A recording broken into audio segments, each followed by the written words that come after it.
general. Um, don't forget that this is a feudal society, a pre-industrial society, and almost all pre-industrial societies run along a fairly conservative bent. It's not until we get industrialization where we have true explorations of things like gender in ways that are productive.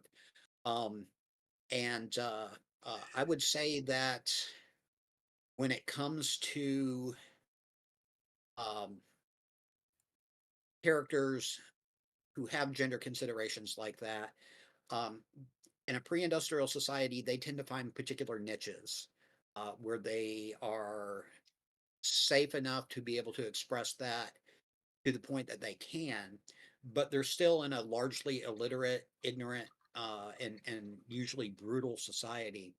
And just like everybody else, they're keeping their heads down, trying not to attract too much attention, because in that sort of society, you can get killed for all sorts of really stupid reasons. And when you're dealing with people who um, not just profess a religion, but can actually speak with the divinities who are in charge of that religion ostensibly. Um, Fanaticism is something that can rage out of control very quickly, and so in most cases, you will see people with gender differences are going to be keeping a very low profile, but not always. And I don't want to go into too much detail about my future plans with that.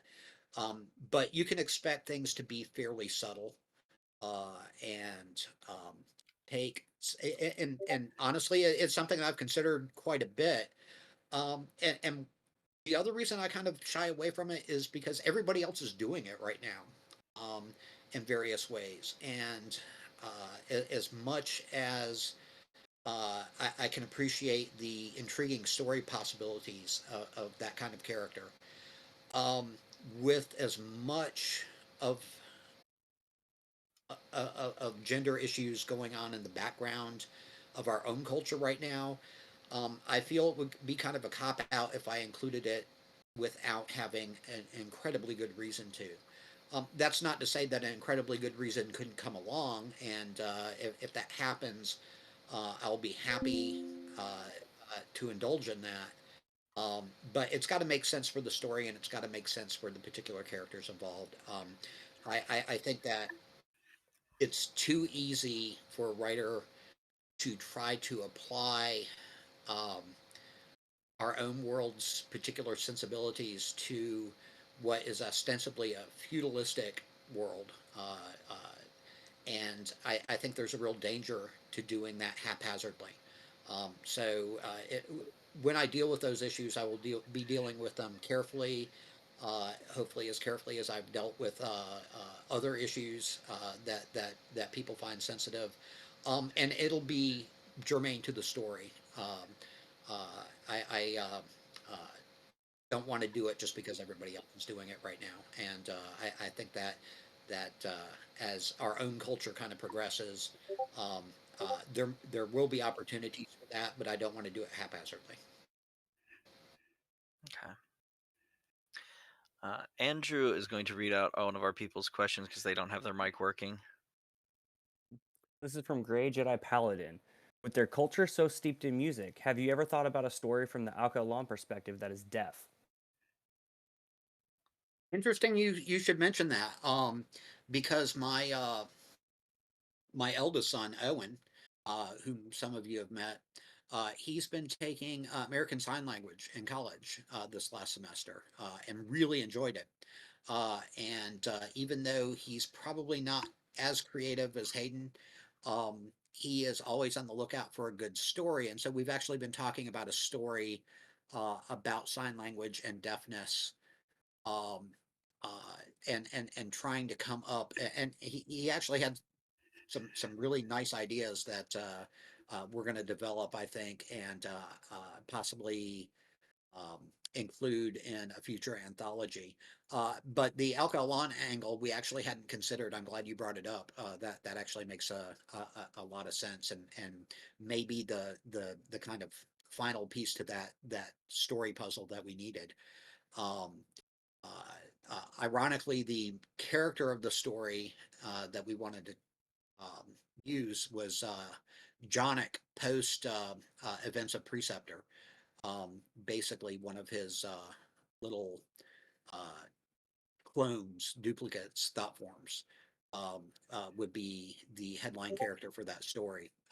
But which would actually work really well with the a Death Alcohol on. I think that's a brilliant idea, and yes, I'm going to steal it. I tried to get Marks 9911. I don't seem to see them in the audience at the moment, but I was asking if they were here. Oh no, hang on, I see them now. Yep, Uh, they're there. they weren't there a second ago, but that's fine. Marks, let's see, where are you at? Can I invite you up to speak? Is that possible? There we go. Hey, Marks, you're muted. Yep. Got your mic working? Yeah, I got it. Sorry. There we go. Hey, you started to delve into the soul's existence after life. There seems to be a place where all the souls are existing and have a concept of self, space, and the arrow of time. Do they interact? And second part, can they see the living and change? And does it change the mage's perspective on their death and their life and God? Um, Short answer is yes and yes. Basically, the cosmology of the human soul on Calidor. Um, I'm not speaking of it in terms of being the same on Earth, but because of the Magisphere, things are a little bit different on Calidor. And so, as the Magi start to understand uh, life after death and the role that the gods do or do not play uh, in it, it's going to have an effect, but not as dramatic of an effect as you might think. Menelin especially, he's technically been there, and because of that, I think it does give him a much different perspective than his colleagues. Um, but he also recognizes that alive is alive and dead is dead, and the one thing that the living can know and understand about the dead is that they would rather be alive. And so that's one of the things that kind of colors his perspective on that. Even Isily, with who she is at this point, would rather be alive.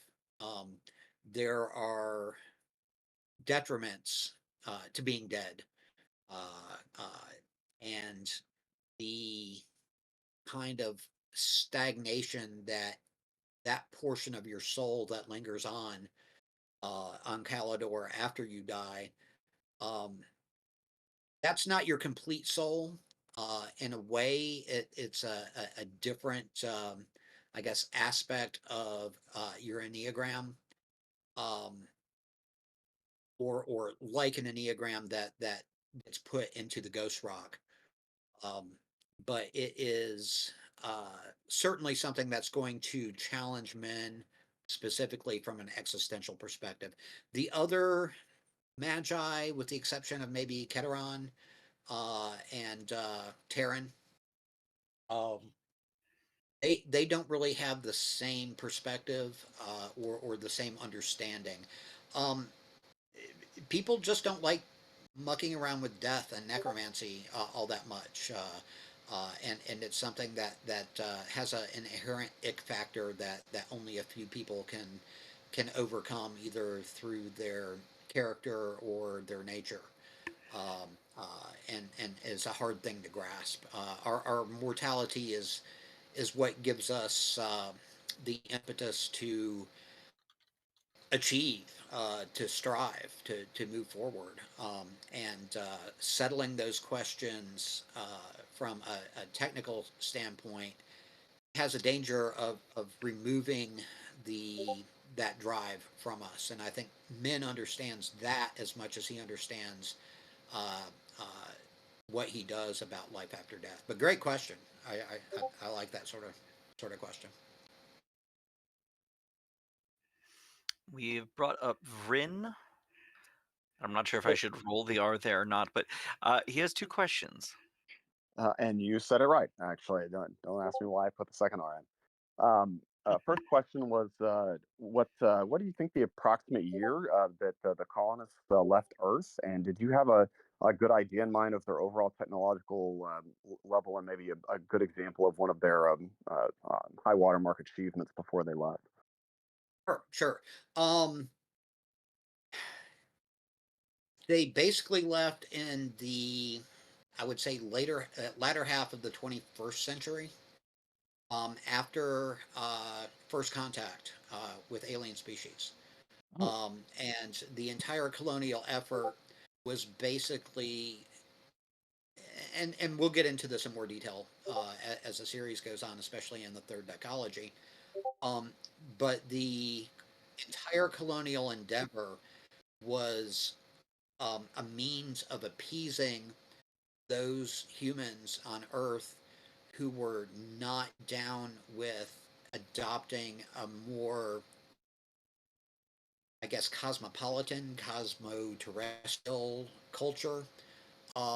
Lalastian laments in a couple of different places that human culture went to shit after contact, and lost its inherent spark that it developed in isolation, basically from other species.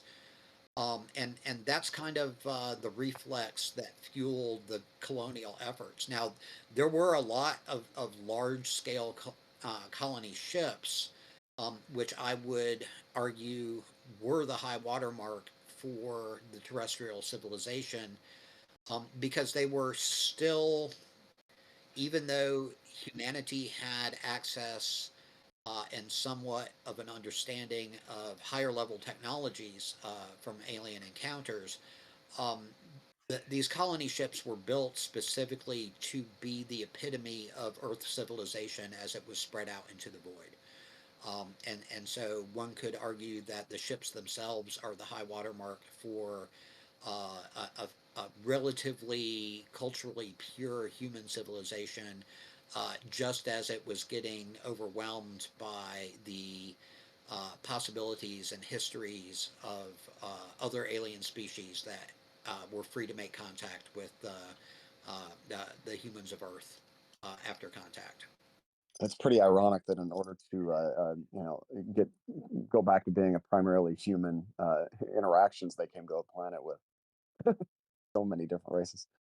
Believe me, the ironies in the series will only become apparent at the very end of it, and we'll get droplets of irony between now and then, but by the time you get to the end of the series, you will appreciate just how ironic the entire colonial effort was.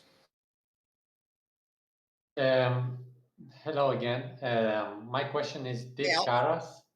Did Karas and the Angazbel refugees brought back unique minerals, plants, special animals that only live in Angazbel, or like the Rajira butterflies, etc.?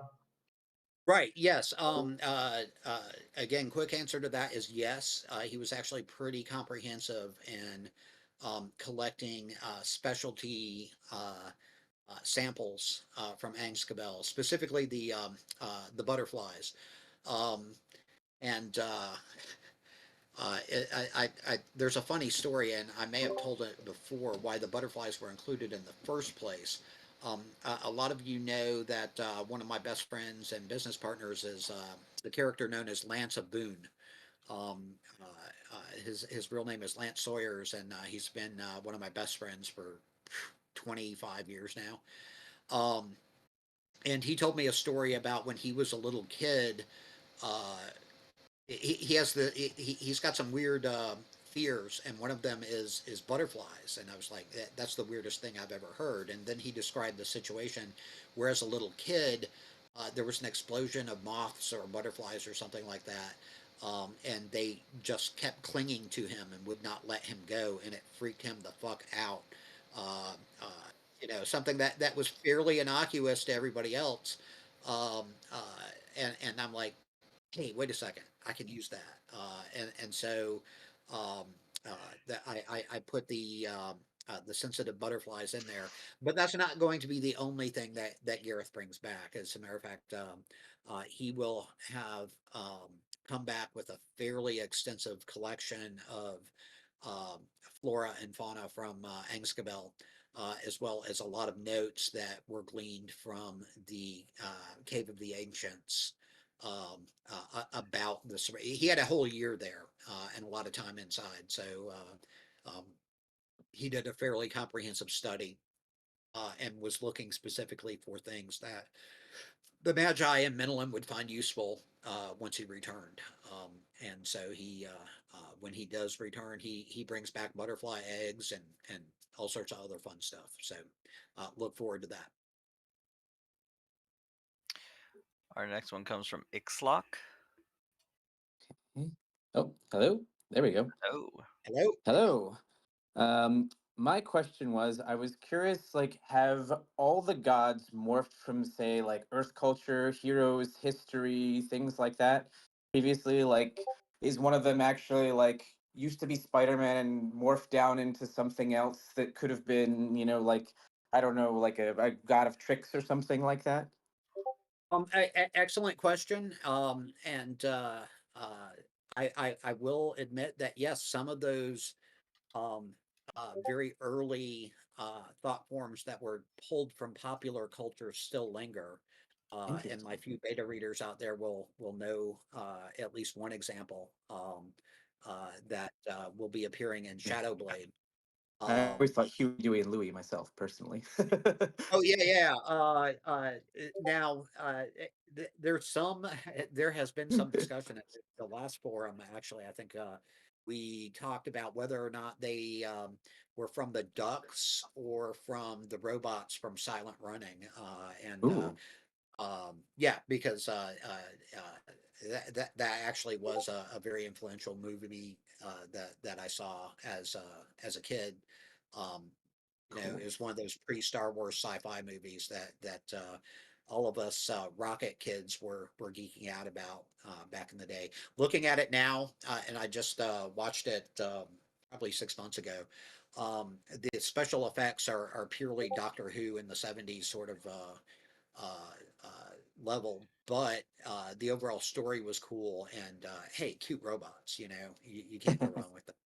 Oh yeah. The more complex answer is that some of the original thought forms persist Ooh. um, in different forms. Hmm. Um, and not in ways that you might expect, just because you use the example of Spider-Man, and Hmm. even though I did not have Spider-Man, I have not mentioned Spider-Man, that's the sort of thing that could happen.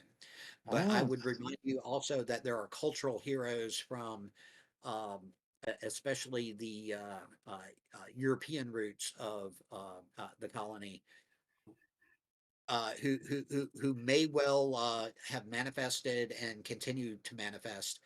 Um, I am really tempted, and my kids are screaming at me not to um, include Father Christmas in that. So Mm, we'll see if I get a Santa Claus Saves Calidor novel out at some point. But I think it's more likely that we'll see those manifestations come about in ways that you don't expect and are novel. Um, and at least that's what I'm pushing for. I guess one of the temptations that is just too easy to yield to for a writer is to kind of take the easy way out and do that sort of thing. I prefer to keep y'all on your toes and bring in um, examples of those sort of popular culture things from left field and throw them at you in ways that you don't expect. I think the uh, quote demigod, unquote, that appears in Shadowblade. I did that successfully because my beta readers, I don't think any of them pinned exactly who it was until I told them who it was. So if I keep at that level, then I'm pretty sure that things will stay fresh and everybody will be surprised. But when I get you guys predicting with accuracy what I'm setting up, then I know it's time to change my approach a little bit just to keep things fresh. Okay. I have two questions that we've collected before this thing began, and I feel bad that we haven't gotten to them. They're from one of our longtime people who just wasn't going to be able to attend, and then I have another one Okay. from Facebook. I feel those are kind of where I want to go next. But I see one here that the person isn't here as well, and it seems simple enough. Are the dragons from the Elan world the same type of dragons that we perceive from our culture? Good question. Uh, Dragons are not from the Elan world. That doesn't mean that the original Elan on Elanaral weren't familiar with them. They were just not from their world. And yes, largely they appear as oversized saurians. I can tell you a little bit about their native world, which is significantly larger. Think Super Earth uh, uh, than Calidor or Earth, with a much heavier gravity and an atmosphere that is totally uninhabitable um, by more terrestrial looking beings.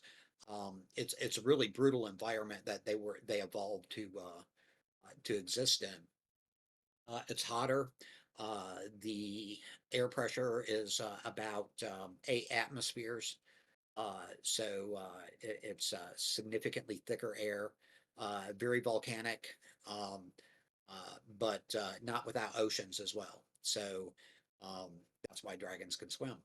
Um, but they look largely the way that they are depicted in our culture, um, and that is because that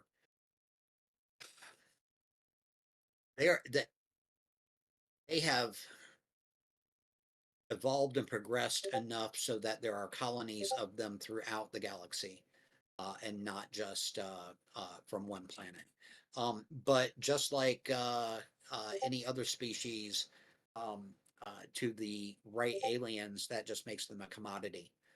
And that's how first the Elan and then the Enshadowed in general acquired them. It was through the Molopars from third-party vendors who essentially stole them. Um, and at galactic sense, there are a lot of smugglers who specialize in biological life forms. Regardless of how intelligent they are, everything's got a price. Huh. So let's go through these two that we had from beforehand. Lois, one of our older members, how in the world did Dara manage to fly both the thoughtful knife and the needle at the same time? Isn't that like controlling two drones with a single controller when they have to fly in different directions, going to different Sweet. targets? Good Hmm? question, and the answer is she didn't. She switched. She originally was flying the thoughtful knife, and then switched off with somebody else because she was a more experienced pilot for the Olam Sahari fight. Um, Basically, and I didn't go into detail on this, and I probably should have, but I didn't want to get bogged down in detail. She has been working with a select group of human and Alkaline um, uh, Skyriders in order to master the destructive capabilities of these drones. They switch off. She's the most experienced, but because of that, and different applications, they may want someone a little more aggressive, someone a little more defensive, that sort of thing. So, but she's essentially in charge of the program, so she pulled rank and and and got the needle. Instead of the thoughtful knife, which is the thoughtful knife is the trainer, which is what I was trying to convey. It's the only reason it wasn't stashed away in Angskabel with all the others is because it wasn't considered that dangerous. Um, so that's the answer to that. Okay. Our last one from beforehand. Timothy John Superhuman. I'm not sure what part of that is the name or handle. A question I would have, if any. I noticed that in an earlier book, Ariel told Minolin that he can't gain access to military sites because he doesn't have continental power. In Preceptor, Minolin managed to rope in the Merwini Lord into his schemes and pulled out Ariel during his discussion with Angwin. While that point wasn't directly mentioned in Preceptor, is this a sign Minolin is working towards the power needed for Ariel to grant him permission to those ancestral bases? That is correct. Although Ariel is going to conclude being in unofficial control of Cormier is not going to be sufficient to meet that bar, and Minolin will have to find a workaround. So great question, but and the succinct answer is yes, he is purposefully trying to unlock that facet of the constructed intelligences and the barriers that they put around what he can do and what he needs to do in order to save the world. Okay. I also have one here from Squirrel. Terry, do you have an active roadmap for the rest of the 30 plus total main series novels? Do you have the end planned out? Oh yeah, oh yeah. I realized way back in book 2 that if I didn't have an endpoint, then uh, I would get into. I hate to say Terry Pratchett because I have a lot of respect for what he did with the Discworld series, but I wanted an endpoint that I understood precisely, um, and would be able to hang on to regardless of what happened on the way to get there. So the succinct answer is that yes, I do have uh, both an understanding of where we're going and roughly how we're going to get there, but uh, uh, it changes slightly with each new novel. It gives me a little more leeway, I guess, in how I approach the rest of the series. But it also, I realized the other day, I guess for the first time, it really hit me. Oh crap! I'm more than halfway through. I got to start winding this up.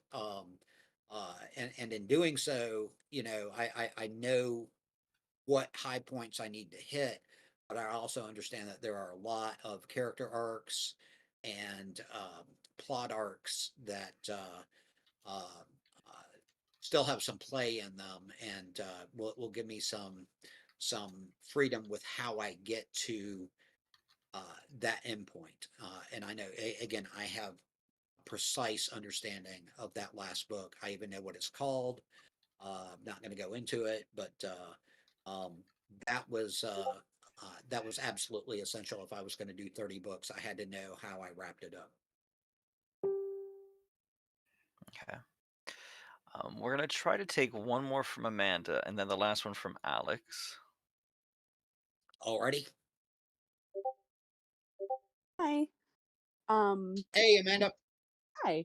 Menelin mentions that the Unrelenting Needle and the other two new ones are made of some kind of an unknown material. I was wondering, Yes. are they made of the same obsidian or onyx material that Azamathet wielded when Menelin was first acquainted with him?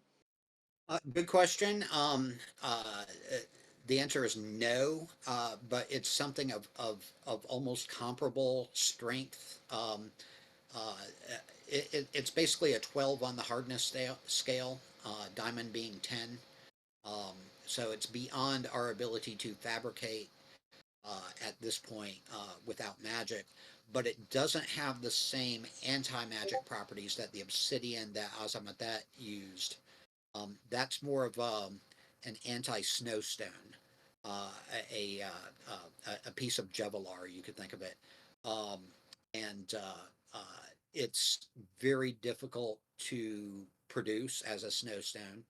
Um, and we may or may not be seeing it as the series continues, but the material that the Alcalan used to make those drones it is almost as badass in terms of its physical properties. It just doesn't have the same anti-magical properties that the obsidian that the monster used has.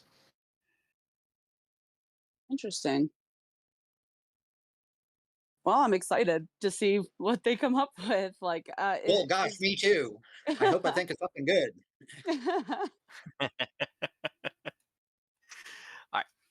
Here's Alex. Hello again. During Foot Wizard, the Minlin and the group, they saw the Govani carrying out of Engelspell big sacks, and the letter said that they suspect that it was the eggs of the Kurja. Why Minelin didn't ask Karakush or Isali about those eggs, since they did see them carrying those eggs out of Engelspell, and Bamboyada mentioned something about it. Um, you are correct. He has not as of yet. When he met Isali, when he spoke to Karakush, he basically that wasn't the foremost thing on his mind, and he didn't expect a straight answer from Karakush. He understands that every time he talks to a Nemavort like that, um, that the the answers that he gets are not going to be straightforward. When it comes to Isali, he was more in shock of her existence and didn't have the presence of mind to ask her about that. That doesn't mean that he won't in the future. And you can expect that if the Paranchek were problems that uh, the brood mother spawn will be even worse problems. Um, that those are pistols on the mantelpiece for a later time. But those questions will eventually be answered to your satisfaction. Okay. Now we're nearing hour 2. And I feel like you could go all night, but we're gonna I try to wrap probably up could. here. I had someone who was asking for one last question, but they haven't sent it to me, so I'm waiting to hear back Okay. while In we the go finish meantime, typing it. I'm shocked that we haven't had more discussion about the four princelings, and that whole element of the book, which actually was one of the my more favorite parts of writing Preceptor, was putting Min into a position where he had to be a mentor um, uh, to these guys and deal with his own personal feelings and set them aside enough so that he could give a good tutorial to them all, regardless of how he personally felt about them. I was just curious if everybody enjoyed the way that I handled that and the little games, I guess, or object lessons that men put them through, or if people thought they were kind of silly or just not of terrible use.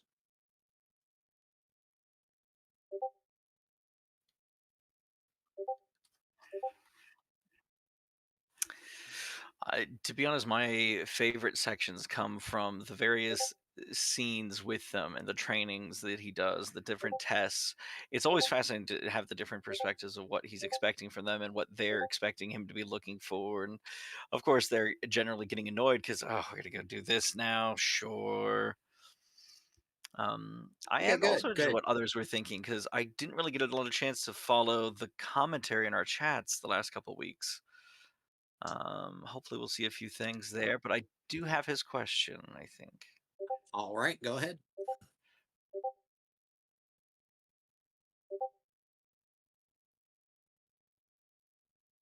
Right.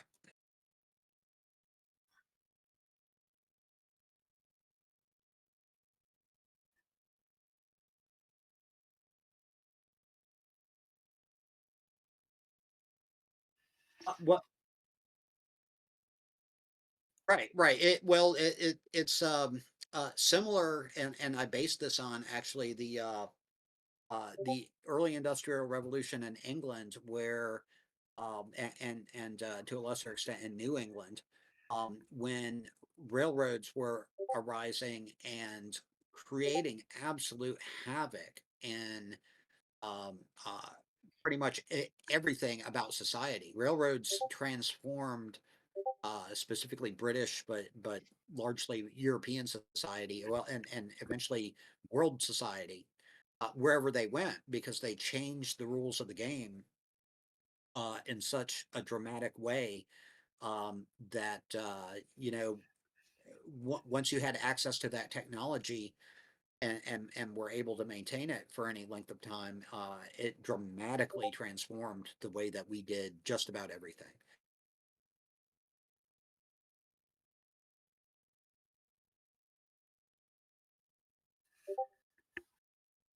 Yeah, well, and it's like when you when you are responsible for launching something that's going to be truly transformative, like the railroad, the semiconductor, um, uh, birth control, things that are going to radically and fundamentally alter the way that human beings conduct their lives. Um, there's not really much of a warning that you can give that's going to be effective. It's kind of what we're facing with AI right now. There's a lot of fear, justifiably, about AI and its role. I think it's only a matter of time before we realize that about 80% of our governmental functions could be better performed by AI, more efficiently performed at a dramatically reduced rate. Um, but try explaining that to all the government bureaucrats that are depending on their pensions. Um, uh, and you're going to get some uh, uh, very contrarian perspectives on how this technology should be deployed. And if anybody had come out and said, "Hey, maybe we should reconsider this whole cell phone thing," when they hit the market. Mhm. Well, when you're a sovereign authority, control is a very important part of what you're doing. And Menelin has managed to successfully remove one of the fundamentals from civil society that have been relied upon for 700 years on Palador. And it's going to be a problem, just like the agricultural ones are a problem. And the mirror array is a problem, but it's not Min's problem. He may have brought the problem there, but and he does feel somewhat of a responsibility for it. But it's one of those cases of progress is progress, and you just got to kind of roll with the punches as they evolve. Okay. So the last question might be a little bit of lowball. I think we even covered it last time, but we'll get it up here one more time. Um, Sure. we have mentioned Min's children in previous books. Will Mhm. they be some part of the future storyline as having talent or any other part during future books? They even mentioned that one is in Faris, and they're wondering, since we're getting close to that book, are we going to see them? Yes, we will see Men's Child from Faris. I'm not going to go into any more detail about that, even though I've discussed it at conventions after too long on the floor and probably one too many drinks. But we will definitely meet one of Men's other children in Faris. We may well meet one or two of his other children. at some future point. But I'm keeping that all nice and murky even for me, because basically the way I write these things, as I generate the plot and start developing it, those are the sort of things that come in really handy when I need a particular character or a particular foil to drive the plot forward. So yes, men's children, all of men's children will be important. Not all of them survived to maturity, by the way, the ones that he didn't know about. So I will put that out there. Because we're dealing with a pre-industrial society, and regardless of whether or not you have magic or not, um, uh, death rates in pre-industrial societies tend to be pretty brutal. And that's something since about 1910 we really haven't had to face wide scale child mortality that way. And with things like food insecurity on top of that, and disease, even though the colonists are technically healthier than we are because they were genetically screened and in some cases genetically tampered with in order to make them more hardy for a new colony world. Um, uh, Regardless of all that, you can still get kicked by a mule or gored by a bull, or develop a fever. Yep, I mean there are all sorts of ways that you can die in a pre-industrial society. And Right, exactly. And so not all of men's kids survived. But there's a story with each one that I have at least a vague idea of, and as we progress through the series, I will probably um, uh, uh, use those at the right times for the right effect. Let's sneak one last question in. What Okay, was one that, more, Monty. Turtle? I got this much whiskey in my glass. Go ahead. Okay. Our last minute is not so much a question, I think, so much as a is there going to be more art of Seven Door Castle? I mean, they like the tower entrance and some of the other stuff, but apparently they're asking for more. Yeah, I will eventually um create and I've got great notes on it already, but I will eventually create and publish um a lot like the what they did with the Amber series, the kind of Atlas of Amber. Um, that's the sort of thing I want to do with the Five Duchies and Seven Door Castle in particular. And there are the story of Seven Door Castle is not over yet. It's not done yet. It may look done. It may look done to men even. Um, but when you have a celestial mother in your basement like that, and you're getting a lot of attention from literally every magically powerful species on the planet, you can bet that there are going to be some alterations that happen over time. That will be I will catalog for that final examination of Seven Door Castle. Um, uh, Believe me, I live there in my head. I know more about Seven Door Castle, I think, than I know about my own house at this point, and the evolution that it goes through. And don't forget that there's still the original Seven Door Castle that will now become the Seven Door Academy um, under Master Thenradel. Uh, and that will become its own thing as well, as it was the epicenter for the first Snowstone um, uh, project. So that's basically there will be a lot more about the new Seven Door Castle, especially once the Karshak settlement gets more or less permanently tied to it through the portals. Um, uh, Basically, the Karshak colony becomes a suburb of Seven Door, and much the same way that Vandador kind of becomes a suburb of Seven Door, or vice versa, if you want to look at it that way. As I'm plotting out the Dara novel, uh, she's going to become painfully aware of just how close Seven Door and Vanador have become through the portals, because Gareth is literally, 15 minutes away now, despite the fact that um, uh, he's on the, 700-800 miles away from her physically. And that's going to be uncomfortably close for her. Let's just say that. I Well, hear the blip. we kind of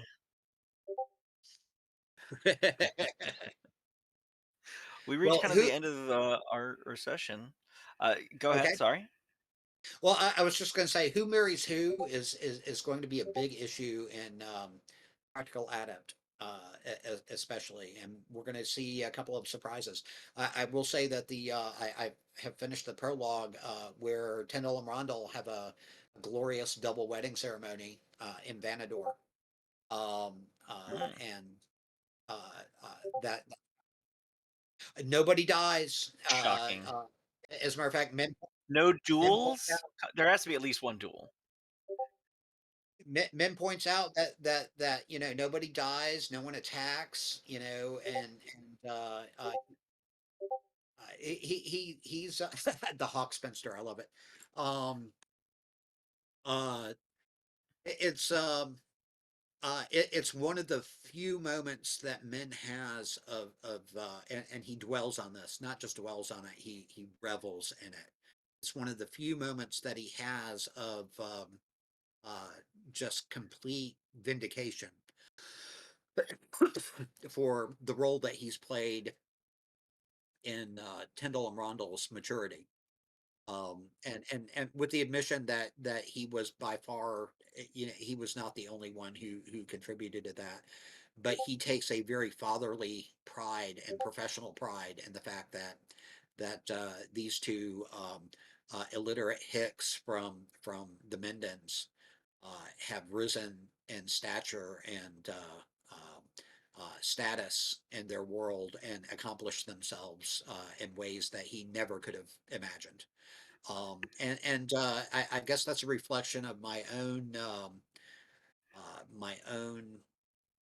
experience as a father uh, to all three of my kids.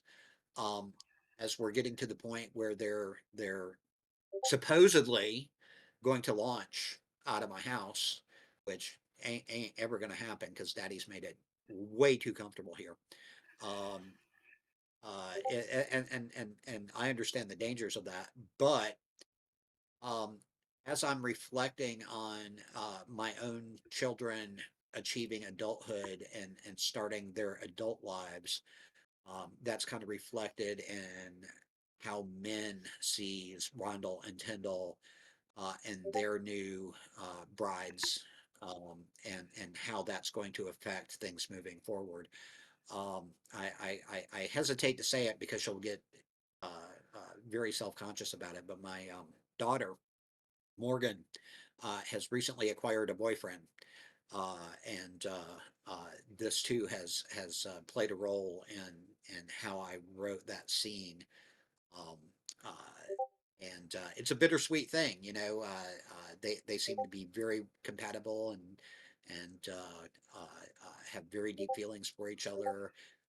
They're being smart about their relationship, and I can't say enough good things about him. I like the dude, which as a father of a daughter, it's really hard to say that you like the dude that your daughter brought home. But in this case, after an extensive background check, let's just say, I'm pretty happy with her selection, and I'm very proud of her for falling for a dude who I can genuinely respect, and I think Min's kind of in the same position with Tyndall and Rondell. Gatina, and oh, Tantanel. What? At this, yeah, Tandine. That's it. I knew it began with a T. And I apologize for that. Please understand that after you've come up with, you know, I think over 2,000 individually named characters at this point. it can be difficult to keep track of them all. But that's the sort of Mhm. thing that Min is feeling about Tyndall and Rondell and their unions. And it's getting him ready for his own kids, which when that does happen, it's a whole different thing than your apprentices. It's your children, not your apprentices, and so I'm sure that will be reflected in my writing as well as we go forward. Just some basic advice to any aspiring writer out there. I encourage you to keep close watch of your own feelings and your own reactions to things that go on in your life, because that's really the easiest thing to steal from to provide some emotional charge to your writing. Is the genuine emotions that arise as you go through life and encounter things like new boyfriends or mothers in declining health or any number of other life events that cannot help but impact how you see yourself and see the universe around you. So, but I think that's all the expounding we have time for tonight. I do want to thank Turleman and Manji and Andrew and Dave and the other Dave and everybody else the plethora of Daves um, that who showed up tonight. Um, oh, and some the Davening, I love that. And someone mentioned Larisk. Larisk is another character that's going to be very problematic for men.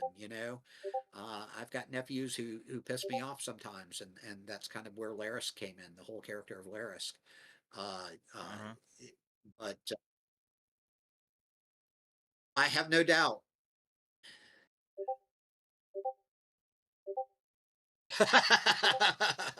Oh, just wait till you meet Men's Kid and Paris. You'll love that. Oh, Well, thank you all all right. for indulging me in this. And I think Absolutely. spoilers are now available for discussion on the server. Again, if you have any insights into cons coming up that you'd like to see me at, feel free to contact the con people and tell them to reach out to me. I'm very open. I've purposefully tried to keep my writing schedule fairly clear for next year. While that means not as many books coming out, it also means that 2025 will probably have more than the usual number because I'll be working on several projects simultaneously. Um, but I need to get the word out, get more people involved, get more readership. And it's not even about my ego, ha ha ha. It's or money or anything like that. At this point, I just want to um, share this world with as many other people as possible. I've gotten such tremendous feedback on how much it has meant to y'all, um, far exceeding any aspirations I had. And I want to bring it to other people who would enjoy it and get some serious discussions going about some of the more philosophical issues that I'm dealing with in the series. Some of the takes on the fantasy genre as a whole, and kind of uh, work on refining my abilities as a writer of a series as opposed to writing just a particular book. I think that thanks to y'all's encouragement, I have been inspired to take this in directions I don't think that many other fantasy writers would be tempted to do. Um, and I want to keep it going. I just saw something recently where within 3 years, animation will have thanks to AI will have a much lower barrier of entry.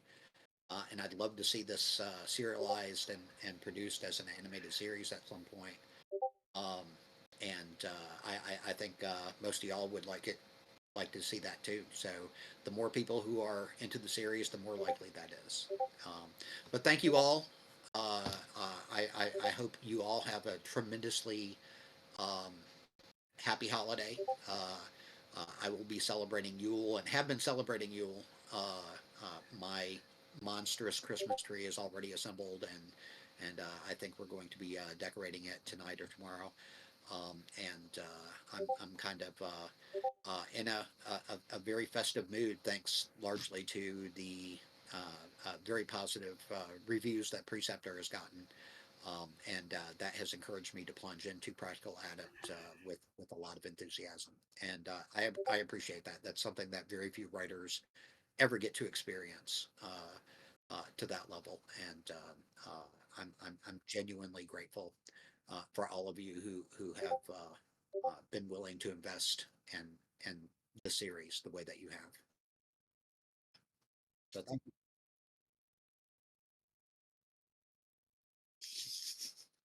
Well, calling back, and I appreciate the offer, Craig. But calling back to if you remember when Arborn had his daughters, uh, the hole, yep, the hole's already dug. Good. I'm an old man now. It wouldn't take me long. And what a lot of people don't know probably about my wife is that for about a year she worked for the chief medical examiner's office of North Carolina. That woman knows more ways to hide a body than than you can think of. And So you're so saying she's scarier. Oh no. oh, she's scarier. If I ever show up dead from an apparent heart attack, you might I'm not saying she's responsible, but I'm not saying she's not responsible either. So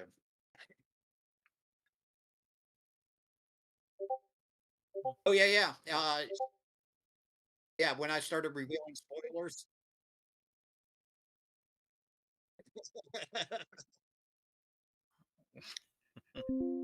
Well, thank you all. I'm going to go ahead and grab some dinner now, but I appreciate Absolutely. especially the efforts of the Garden Society. You've done a magnificent job yet again to keep this sort of thing going, and we'll do it again probably early next year, just to handle any lingering questions and prepare for the publication of Shadowblade.